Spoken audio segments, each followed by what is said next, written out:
ನಮಸ್ತೆ ಫ್ರೆಂಡ್ಸ್. ಇವತ್ತು ನಾನು ಶಿಸ್ತಿನ ಬಗ್ಗೆ ಮಾತಾಡ್ತಾ ಇದ್ದೀನಿ. ಡಿಸಿಪ್ಲಿನ್. ಶಿಸ್ತು ಅಂತಂದ್ರೆ ನಮ್ಮ ಜೀವನದಲ್ಲಿ ನಾವು ಯಾವ ರೀತಿಯಿಂದ ಇರಬೇಕು, ನಾವು ಯಾವ ರೀತಿಯಿಂದ ನಡ್ಕೋಬೇಕು ಅನ್ನೋದೇ ಶಿಸ್ತು.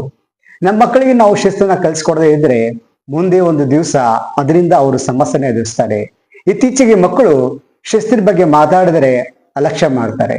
ಯಾವ ರೀತಿಯಿಂದ ಅಂದರೆ, ಶಾಲೆಯಿಂದ ಮನೆಗೆ ಬಂದ್ಮೇಲೆ ನಾವು ಅವ್ರಿಗೆ ಹೇಳ್ತೇವೆ, ನಿಮ್ಮ ಯೂನಿಫಾರ್ಮ್ಗಳನ್ನ ಸರಿಯಾಗಿ ಮಚ್ಚಿಡಬೇಕು, ಶೂಸ್ಗಳನ್ನ ಒಂದೇ ಜಾಗಕ್ಕೆ ಬಿಡಬೇಕು. ಈ ತರದೆಲ್ಲ ನಾವು ಅವ್ರಗಳನ್ನ ಶಿಸ್ತನ್ನ ಹೇಳ್ಕೊಡ್ತಾ ಇರ್ತಿದ್ದೇವೆ. ಸೊ ಡಿಸಿಪ್ಲಿನ್ ಅನ್ನುವಂಥದ್ದನ್ನು ನಾವು ನಮ್ಮ ಮಕ್ಕಳಿಗೆ ಕಲಿಸ್ಕೊಡ್ತಾ ಇದ್ರೆ ಅದನ್ನ ಅವರು ಕಲಿಬೇಕು, ನಾವು ಅವರಿಗೆ ಕಲಿಸ್ಬೇಕು. ಸ್ನೇಹಿತರೆ, ಶಿಸ್ತು ನಾವು ನಮ್ಮ ಮಕ್ಕಳಿಗೆ ಕಲಿಸದೇ ಇದ್ದಿದ್ದೆ ಆದ್ರೆ ಮುಂದೆ ಒಂದು ದಿವಸ ಅದರಿಂದ ಸಮಸ್ಯೆನ ಎದುರಿಸ್ಬೇಕಾಗತ್ತೆ.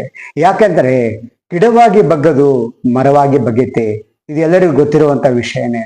ಹಾಗಾಗಿ ಚಿಕ್ಕವರಿರುವಾಗಲೇ ನಮ್ಮ ಮಕ್ಕಳಿಗೆಲ್ಲರೂ ನಾವು ಶಿಸ್ತನ್ನ, ಡಿಸಿಪ್ಲಿನ್ ಅನ್ನ ಕಲಿಸ್ಬೇಕು. ಒಂದು ಎಕ್ಸಾಂಪಲ್ ಕೊಟ್ಟು ನಿಮಗೆ ನಾನು ಹೇಳ್ತೇನೆ.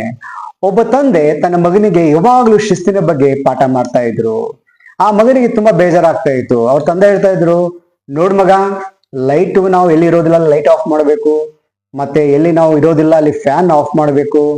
ನೋಡು, ವಾಟರ್ ಫಿಲ್ಟರ್ ನೀರು ಹಾಗೆ ಸೋರ್ತಾ ಇದೆ, ಅದನ್ನ ಲೀಕ್ ಆಗ್ತಾ ಇದೆ, ಅದನ್ನ ನೀನು ಕ್ಲೋಸ್ ಮಾಡಬೇಕು. ಈ ತರ ಅಲ್ಲಿ ವಿಂಡೋ ಓಪನ್ ಆಗಿದೆ, ಅದನ್ನ ನೀನು ಕ್ಲೋಸ್ ಮಾಡಬೇಕು. ಡೋರ್ ಓಪನ್ ಇದೆ, ಅದನ್ನ ಡೋರ್ನ ಕ್ಲೋಸ್ ಮಾಡು.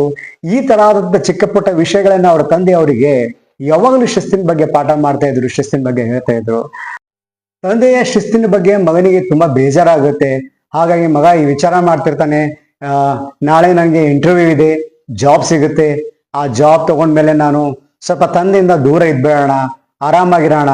ಇದು ಶಿಸ್ತು, ಡಿಸಿಪ್ಲಿನು. ತಂದೆ ಪಾಠಗಳನ್ನು ಕೇಳಿ ಬೇಜಾರಾಗಿದೆ ಅಂತ ಹೇಳಿ ವಿಚಾರ ಮಾಡ್ತಾನೆ.